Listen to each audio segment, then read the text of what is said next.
My name is Tanya Johansen. I am an IFBB Bikini Pro. I went pro in 2022 at Masters USA's. I'm a single mom of two kids, work full time, and try to fit bodybuilding in on the side. I'm also a cancer survivor of 11 years now. I live in Utah currently. Having like a full-time career, and you said kind of fitting in bodybuilding on the side, which is interesting, right? Because I think most people who think of like bodybuilding, especially at a high level, it's like, oh, that's just what they are, that's what they do, that's all they do.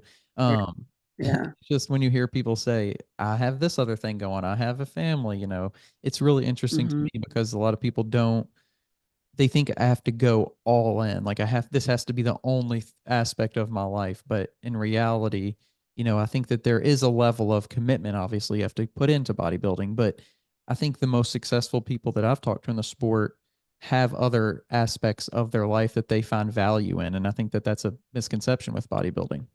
Yeah, I completely agree. I don't believe in balance. I always try the word that I use is harmony because not everything can be balanced. I think you have to you have to be able to harmonize all of those different areas together. And sometimes, bodybuilding has to be in the front burner on high, boiling. And sometimes it needs to kind of just be on the back burner simmering because not everything can be at full speed going all the time. So finding the harmony with all of it, with bodybuilding and work and kids and all the things that people have in their lives, I think is the key to making it work. Do you ever feel kind of some of the mental struggle sometimes of knowing when to do what, how hard, and when to take a step back and when to take a step Yeah. ahead in something else? Like, has that ever been, or does it continue to be a struggle at all for you? Oh, it has been, and it still continues to be. It's something that I am always constantly trying to work on and be better at. I actually just recently I had plans to do a specific show, and I had taken a handful of days to really focus on my family and my kids, and I needed to do that. And I also, so the show then, therefore, I had to push it back. People always say, the stage isn't going anywhere. And that's something that I have struggled with because also, because I'm 40 years old, so I'm older. So I also feel like I'm on a time crunch. I'm only going to keep getting older. And most of these girls are 20s, early 30s. So trying to harmonize family and bodybuilding is definitely something that's a struggle, and especially with young kids, trying to explain to them, okay, right now I really have to focus on this. I love you, I'm not going anywhere, but right now I have to devote a lot of my time to cardio or meal prep or whatever it may be, and just hoping that they understand, which can be difficult with young children.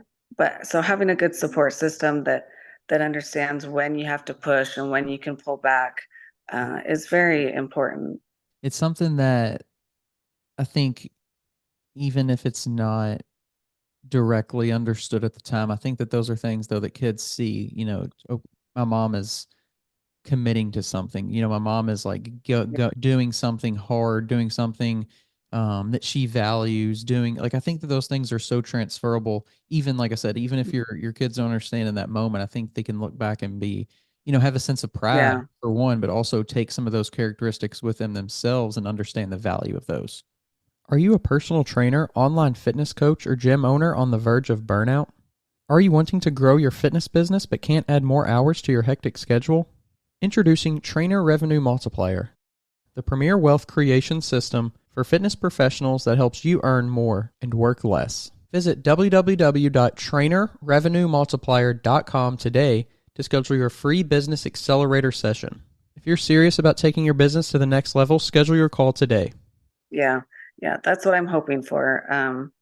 And they may not get it until they're adults themselves, you know for right now, that I think a lot of times they just think, oh, this is taking my mom away from me right now. But I think in the future they'll see the discipline and the dedication and perseverance and everything that it took. So hopefully they'll take on some of those life lessons.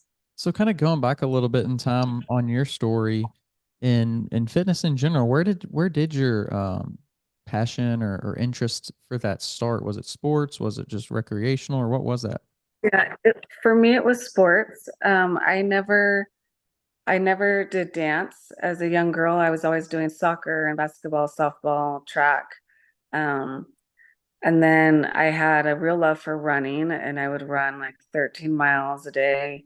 Always wanted to do a marathon, but then injured my knee, and I can only go like probably about a mile before it starts to hurt.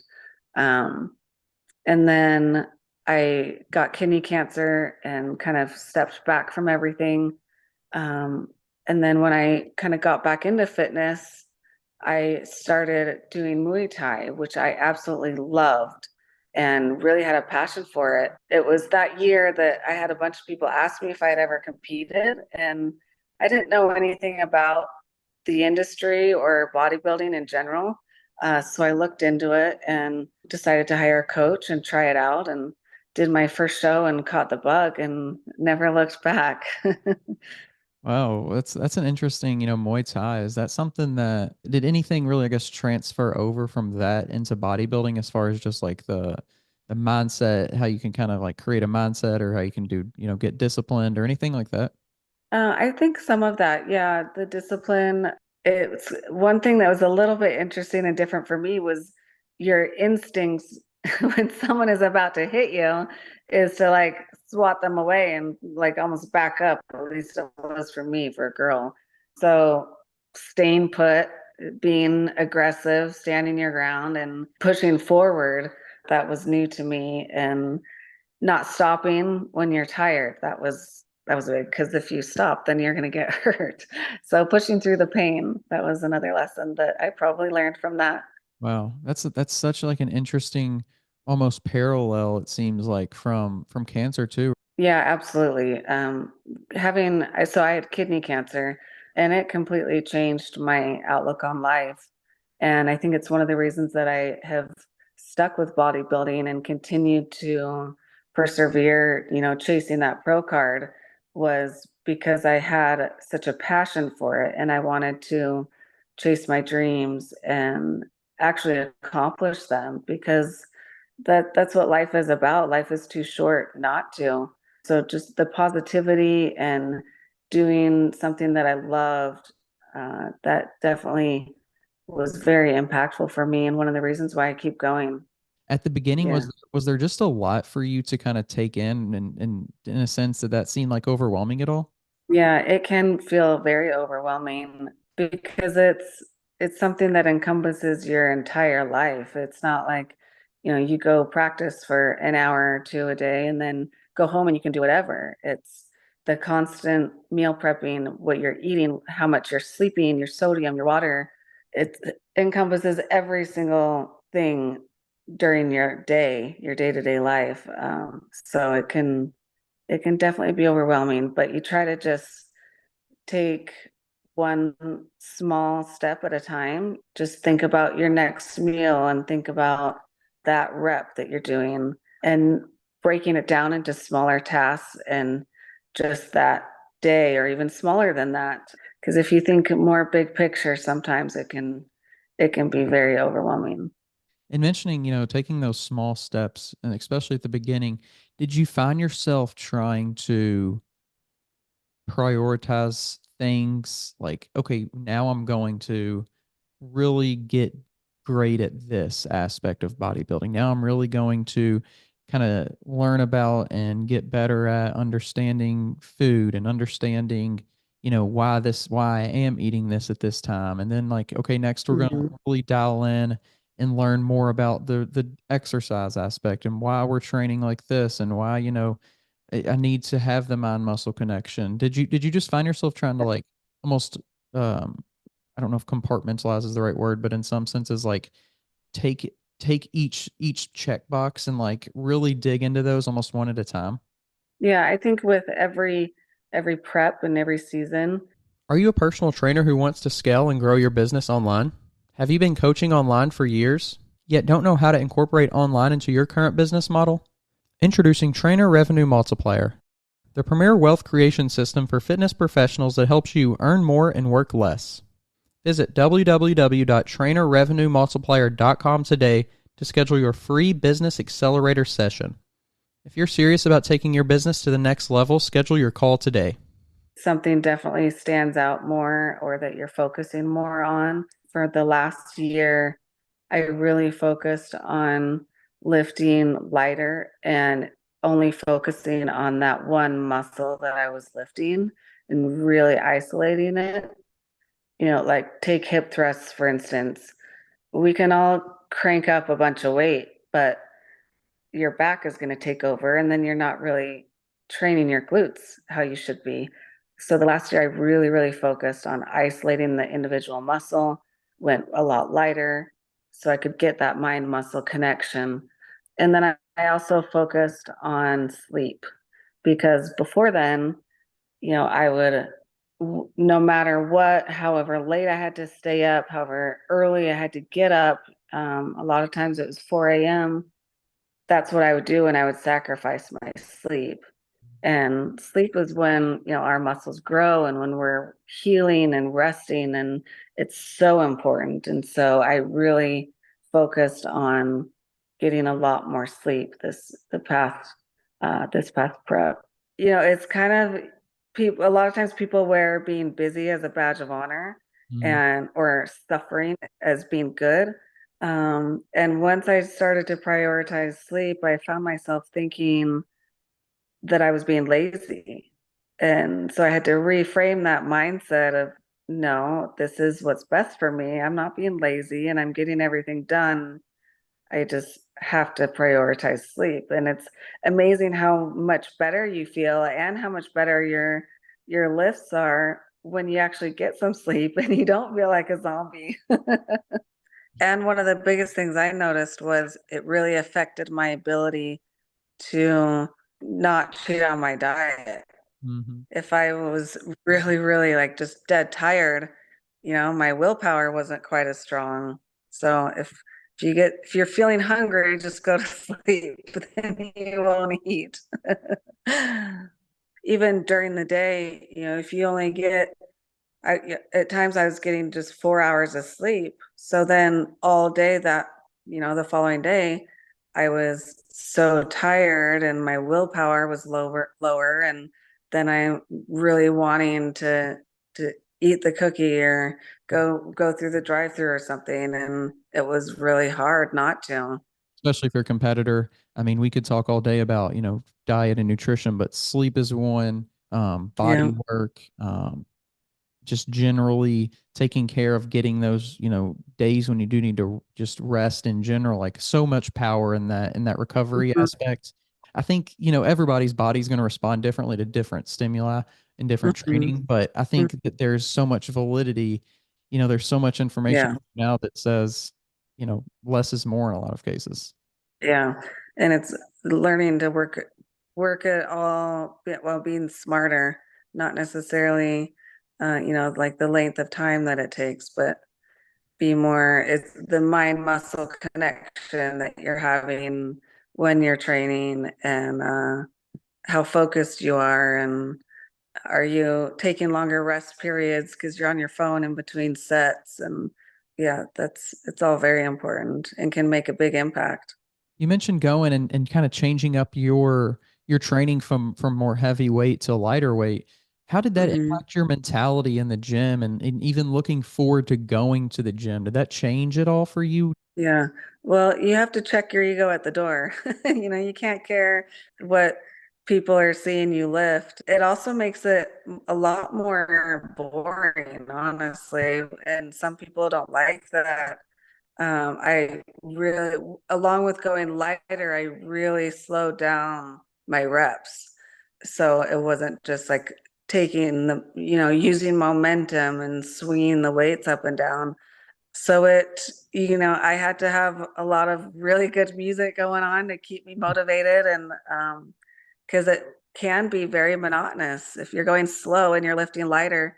Um, a lot of times it's not as exciting as if you're only doing if you're taking really short, fast reps and lifting heavy. Sometimes that can be a lot more fun, but that's not always best. How long did it take for you to really get convinced of that, to be fully bought into, okay, I know we're doing this, but now I'm actually noticing, and now I think that this is actually what we should be doing? Really, the last, I'd say, like, year and a half is when I switched up my training to that. I noticed probably after the first couple months that it was making a big difference. And this last year, I really focused on my glutes and went way lighter and slower. And the difference is mind blowing. It's, because I realized I was using my back the whole time and not lifting properly. And the right form is crucial, crucial.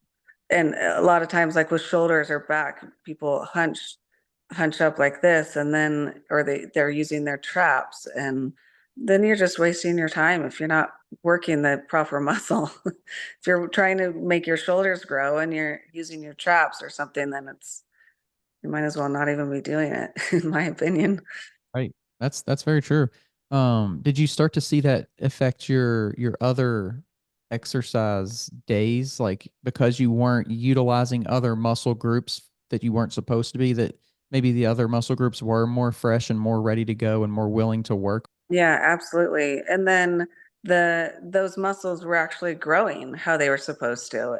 And now I'm to the point where I don't have any upper body days. And before I had two shoulder days and a back day and chest and arms, and once you're able to focus and only train that one muscle, they're growing, and so then you can focus on other things. And it's important to take that into account. And you shouldn't be switching up your training very frequently. A lot of times I have a training kind of program that's the same for all of off season or all of prep. So you have to be okay with doing the same things over and over and over and not having that much variety. Um, but then uh, once the muscles get to that level that they're supposed to, recognizing that and saying, okay, now I can back off and I can focus on this area. Um, it's important to always kind of, and that's what good coaches are able to see, is kind of step back and see what's going on with the overall physique and the development, and make those adjustments when necessary. You mentioned kind of having the same plan for a long time and being able to do Hmm. that. But what keeps you in that? What keeps you in the zone, or what keeps you, really dedicated to kind of the monotony and the boringness of it, if you will? Like what drives you to keep on going back? Well, you have to trust your coach that they know what they're doing. And if and I've always been able to trust my coaches at the time, whoever they were. And so knowing that they are the experts and they told me I need to do this, and I'm not gonna, sway from what they know is best. So I guess that's probably the biggest reason, is I have full trust in them that they know what they're doing, and I've never had a coach switch things up very frequently. So it's not necessary, in my opinion. So after, you said that first show, you kind of got the bug a little bit. Did you Hmm. did you feel though, even though you were like really kind of ready and willing to dive into this, did you feel like you ever, I guess at the beginning, did you feel like you were ever going to be where you are today or reach certain heights? Or for you, was it okay, I have the bug, but I'm really just doing it because I love it, and maybe not as much because I feel like I could be great, even though I think we all want to be great at what we're doing. But did you, I guess Yeah. what I'm saying is, did you feel it was more of a passion for the love of it, or a passion for just because you saw where you could go? It started out as just simply the passion because I loved it. But I was lucky that very early on, my coach was completely honest with me and kind of told me where he thought I could end up. And so knowing that, someone so great in the industry had that much faith in me for a while, that's what pushed me. And then my own self-belief grew and my own confidence and, wanting to push myself to reach my potential is what drove me most of the time. And then I really grew to love who I was becoming and what everything was teaching me because it is about the journey and not just the destination. It's who we become in the process. Thankfully, I've been able to also have success with something that I've loved doing. Obviously I have kids and they're my world, but bodybuilding is really where my passion lies. And I think about it all day and, different aspects of it, of course. But you have to have that passion to be in it for the long haul. Did you reach a point to where it was like, This podcast is sponsored by Smoking Gun Coffee, a veteran-owned coffee company that strives to give back to those in need. Don't forget to use code TWR10 for a 10% discount at checkout. I've competed and, I've been training for a while and I've been doing the thing. And now I feel like I kind of have a sense of the sport and I have a sense of like what I can be and I have a kind of a timeline for what I want to achieve? Or for you, has it more along the lines been like, let's just take it as it comes. Let's just continue the process. And, we're of course going to have a plan for the seasons going into it, but we're not putting any expectations on it. Or what's kind of been the mindset for you? I have not been like that. The last one that you said, I am very like I have a plan. I want to accomplish such and such, and I'm not going to stop till I get there kind of a person. Interestingly enough, bodybuilding encompasses a lot of my fears, and oddly, I want to face all my fears and overcome them. And it's scary being on stage in a tiny little bikini, and then as a girl, we're being judged so harshly, but we're willingly doing it, which is it's just very odd sometimes to think about. And the stage for me is always terrifying. It's the part that I least enjoy. And I've told myself that I don't want to stop until I am completely comfortable on stage. And I continue to face the fear of getting up there and doing my routine, and I don't want to stop until I don't get nervous anymore. So I've enjoyed putting myself through all of those different obstacles and watching myself overcome them. Even now, I've done, I think, what am I at? 12 shows. And with every single prep, when I first start, I think, oh my goodness, can I do this again? Like, prep is really hard and it can be very overwhelming at the beginning, thinking about how far you have to go to get the end result. But I always tell myself, I've done this 11 times, I've done this 12 times before, and I can do it again. So I have to remind myself of that a lot. Does it ever feel like when you're in prep, like at the beginning of prep, I guess, before, because obviously, as a bodybuilder, you have a pretty good physique even outside of prep, but, getting into prep and, standing on stage, it's just a completely elevated, like completely crazy kind of thing. Um, is it almost hard to believe at the beginning of prep, even though you have been through it time after time, that like this is going to be the outcome? Like I'm going to be hopefully like a better version, but like I'm going to be there again. Like, Yeah.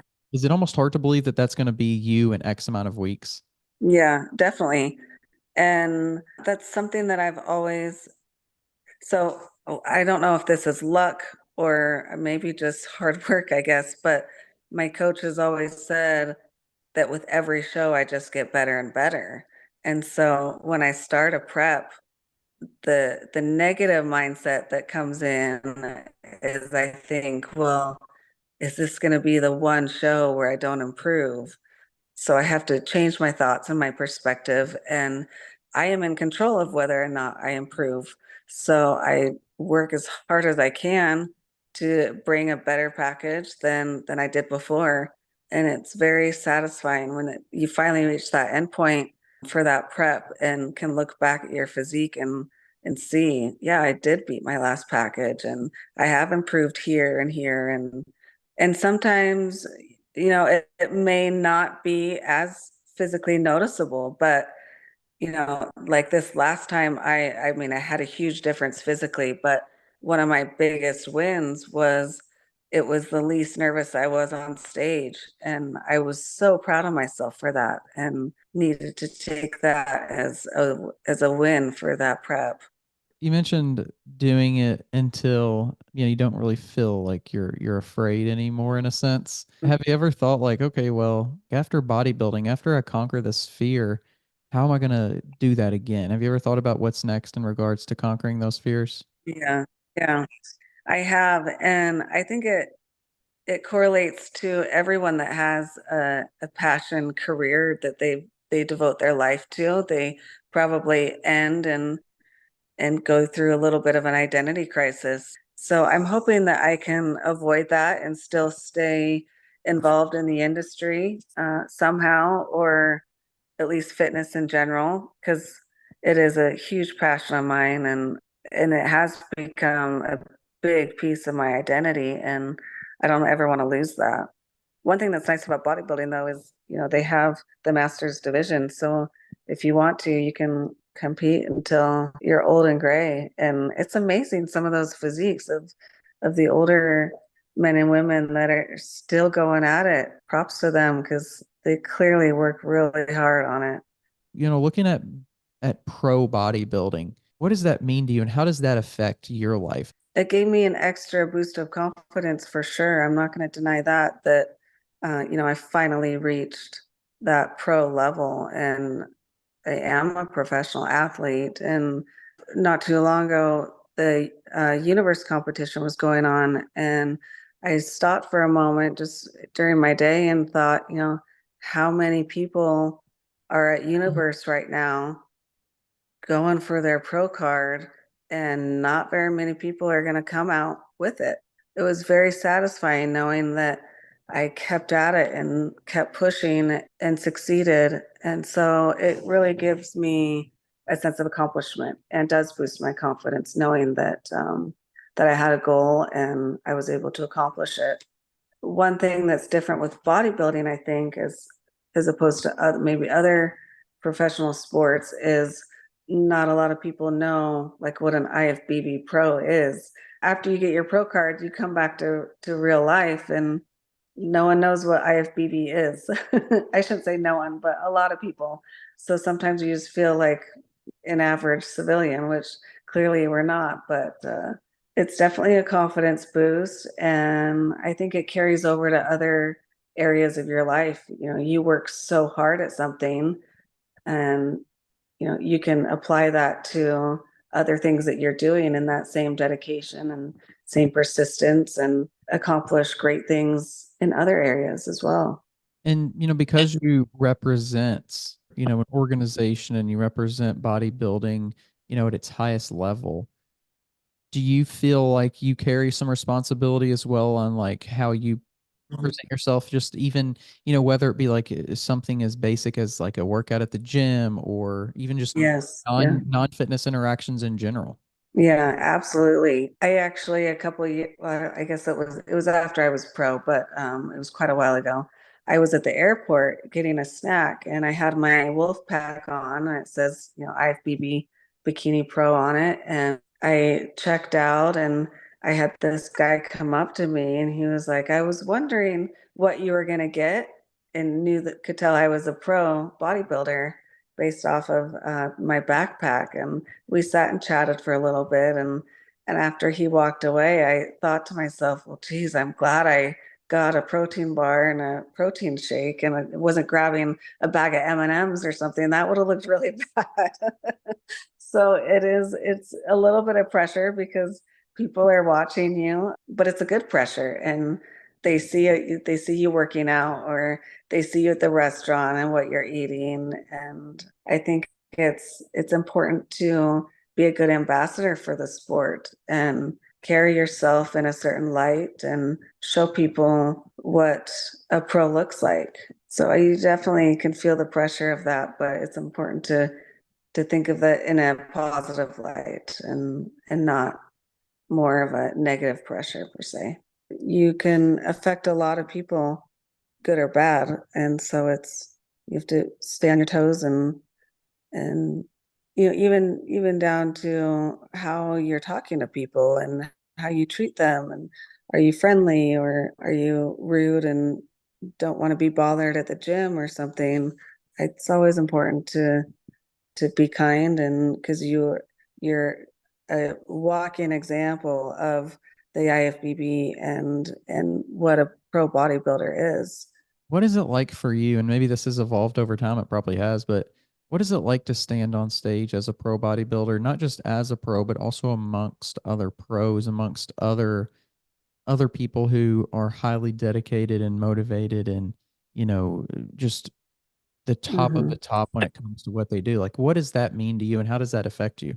It's a really good feeling. It's something that you can take positively or negatively, because you can be on stage and think like, oh my gosh, this is Miss Bikini Olympia, or this girl won this show, and think I'm not good enough, and really you could get down on yourself. But if you shift your perspective and think like, look, I'm on stage with so and so, and I belong here and I am a pro, and think of it in that light. You you can't get down on yourself and make yourself feel not as good, because you are. When I finally went pro, it was almost a huge sigh of relief, like, oh my goodness, I did it, I am finally a pro. And it's a good feeling when you can finally say that and that you accomplished it. Was there a similar relief when you stepped on stage for the first time? I think I kind of felt a little they made it kind of a thing, but then for some reason that show I got like extra nervous. I think I started to think of it more negatively when I was on stage. It was the first time that I got so nervous when I was back on the diagonal that I thought, I'm not going to make it. I'm going to pass out. I need to like take a step back. But I hung in there, and it was fine. And no one even noticed. It was just my own feelings. I wish I felt more relief in that scenario. My second show, I felt a lot better and was a lot less nervous, and did have that relief and was able to channel the mindset of that I belong here, and I'm just like them. And so that was a big improvement for me. What did you do between that first and second show to help you with that mindset of I belong here? Well, I really focused on my feedback, which was growing this time. When you're feeling insecure or like you're not ready, usually that's a sign of um, you haven't practiced enough. Or like if doing your routine makes you nervous, well, practice until it's not foreign to you anymore, and you can't even really have nerves because it's just comes second nature. So I worked on my own insecurities and where I needed to develop, which and I was able to get them to a point where I wasn't nervous that they weren't going to be looked at in the same light that they were before. So that gave me more confidence, and I was able to not be as nervous with that. So, looking into the future, what's your expectations, if you will, for this season and just your next, I guess, foreseeable future in the sport of bodybuilding? Like short term, I have a few more shows on the radar, maybe four for the season.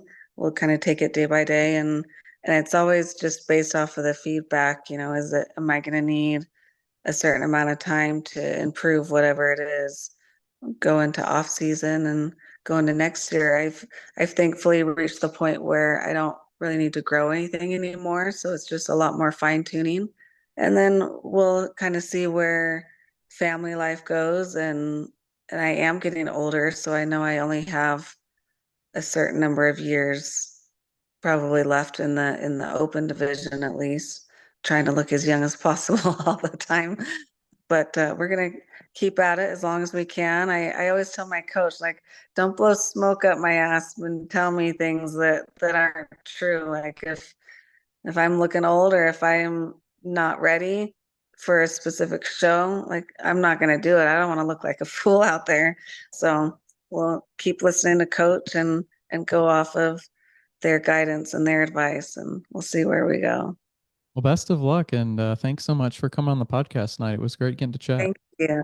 Thank you. It was great to chat with you. I appreciate the opportunity. 100%. If you want to, before we head out, if you want to share any socials or anything like that, you can. Yeah, on Instagram at tanyajobikinipro. That's where, feel free to DM. And I love the sport of bodybuilding and everything it's given me, and the friendships that I've gained have been incredible. So yeah.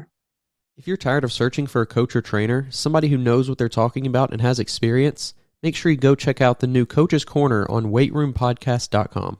You can find quality, qualified coaches to help you achieve your goals, whether that's in bodybuilding or just general fitness. Stop wasting time and start achieving your goals today. The link to the Coach's Corner is down in the description below.